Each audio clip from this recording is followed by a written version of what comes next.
اقرأ عليه إن هذا لرزقنا ما له من نفاد. أينسب الرزق إلى الرزاق.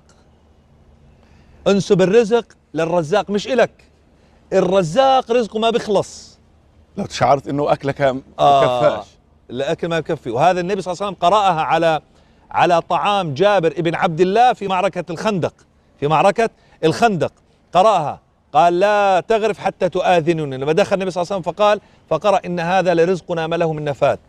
أسماء الله الحسنى عبارة عن جواهر لكن تحتاج من يلضمها.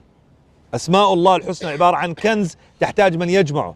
أسماء الله الحسنى عبارة عن مجوهرات تحتاج من يجمعها. إحنا اليوم في ضعف بيننا وبين أسماء الله الحسنى، ولذلك اليوم إذا بتستعرض أنت أسماء الله الحسنى كل حاجاتك اليومية موجودة فيها. الرزق موجود، الشفاء موجود، العافية موجودة، الودود موجود، الرحمن موجود، الرحيم